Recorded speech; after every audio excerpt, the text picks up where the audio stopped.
Hello everyone, welcome back to Ifechi Family. 2 days ago, I uploaded a video regarding unfaithfulness in marriage or infidelity, and that was inspired by some of the things or some of the news that we have heard recently, where lives have been lost because of this kind of problem. I didn't want that video to be too long. I needed to say a few more things. That's why I made that one part 1 and this one part 2.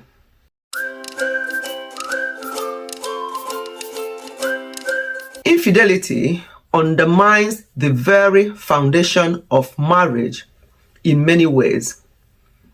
It causes heartache, devastation, loneliness, feeling of guilt or betrayal, confusion, and so on and so forth.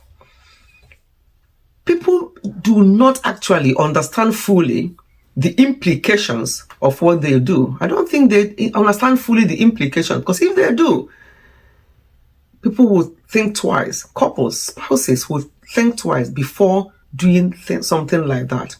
There are various things that we do to each other in marriages, and but this one is quite serious. Infidelity does not come from lack of love, but it comes from lack of respect. That's why I say that love is not the main thing in marriage, because you can love anybody, you can say to anybody, I love you, and so on and so forth. But respect, if you respect your spouse, there are things you will not even think about doing, and infidelity is one of them. Another thing I've noticed from something I handled recently is the fact that the so-called love is one-sided. That is, the lady sort of always apologizing and always trying to please and always trying to do the right things and always trying to say sorry even when hasn't done anything wrong. So the man now sees himself as, he can just say anything or do anything, whether it was herself that did something wrong or the other way, or the husband. She always apologizes because she just wants that marriage, because she doesn't want people, because people didn't really want her. There are people who said things about her and that marriage, and she was working extra hard to prove them wrong. But that's working extra hard in a very negative and bad way, which is detrimental to herself. You can't just be begging people to love you. You can't be begging for attention. It should be given freely. And if you don't get that love, respect, and attention freely, then the other person is even worth having you. So we have to be very careful. Have self-respect as well. Don't be the one that will apologize and saying sorry in marriages and relationships. Of course, very good. But when necessary, if it's one-sided, it's being abused. That's what I want to actually bring out, because there's a situation that came up and this has been a big issue. And this big issue can lead to the other party doing what they've been doing, knowing that when they come back, there's nothing that will happen apart from you blaming yourself or thinking that you're the reason why they're doing what they're doing. Yes, I know that before. In my last video, I said that for infidelity to happen, both parties involved, husband and wife, may have contributed, obviously, to it. Yes, but at the same time, it has to be two-way. Not one person thinking that I am the one that did this, I'm the reason why he is doing this, and vice versa. But most of the time, it's the man that does these things, but still, it happens the other way around. We have to be very careful. We need peace of mind in our marriages, in our relationships. There's this issue of a child who went to school. The way the child was feeling, the teacher picked up that there's something not quite right, and then called the child and asked questions. It came out from the child that there's a big issue in the home.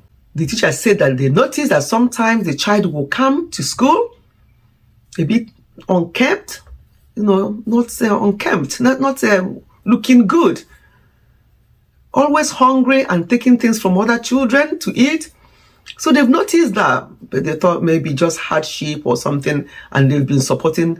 But that very day, there was something that said to the teacher, there's something not quite right here. So the child, I'm talking about primary school, is a child. But what was happening at home was enough to affect the child in that way. So when the child was questioned, children don't lie, especially those of them here in diaspora, they don't lie. They will tell you as it is. And that actually raised a safeguarding issue. They have to visit the parents and then notice that a lot have been going on. Unfortunately or fortunately, the child was taken away from them. If they cannot manage just one child, what happens if they have more? Now, that child taken away from them, how are they going to forgive themselves? Because they go out there, the child will now be brought up in a very different environment and so on and so forth.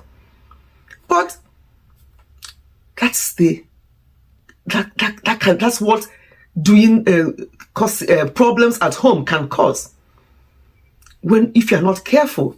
And the problem in that home, why I'm bringing this up on this discussion about infidelity, the problem in that home is to do with infidelity.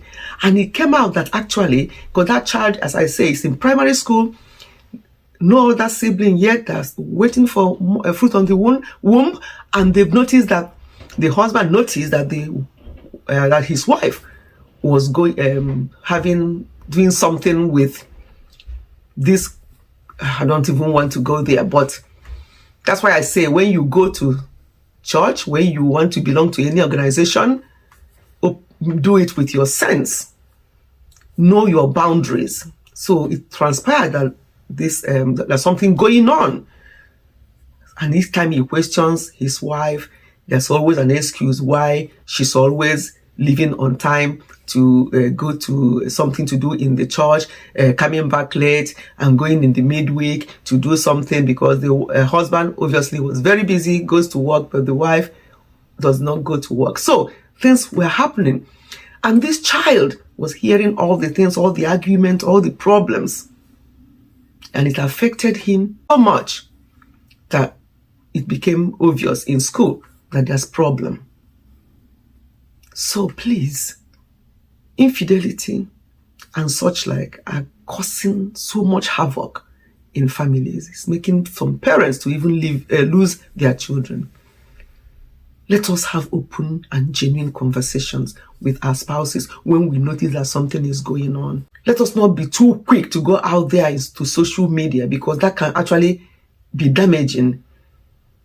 Something that can be sorted out can now be blown out of proportion.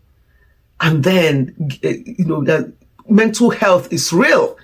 People develop all kinds of mental health because they can't deal, especially when things go out in the open. Let us look after ourselves. Let us look after each other. Let us look after our marriages. It's not the number of years of marriage. It's how what you're doing in that marriage. How are you actually enjoying? Do you actually have peace of mind? Are you just staying for this just to stay because you don't want people to say that I'm not in a marriage? It's not a do or die affair. That's why I mentioned before. There's another story I want to tell quickly about a lady who her mom always refers to as my best friend. And actually, when it comes to the time when she will start getting proposals, it has to always go through her mother. What do you think? Because they're now best friends.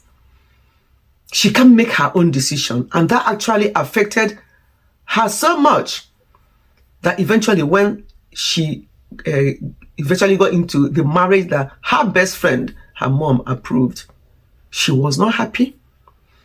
Her mother was there controlling as well, telling her what to do and how to do it because it's her best friend. It's no more a daughter-mother relationship. And that caused problem in that marriage. And that girl was never happy. And after about 2 years of marriage, she actually left that marriage and returned home to her best friend. Your children are your children. They're not your best friend. You can be friendly with your children, do things with them, but know the limit, because it's actually damaging things. I'm going to stop here. Thank you so much. I'm sure we have got 1 or 2 things from this video. I'll see you in my next one. Goodbye and God bless.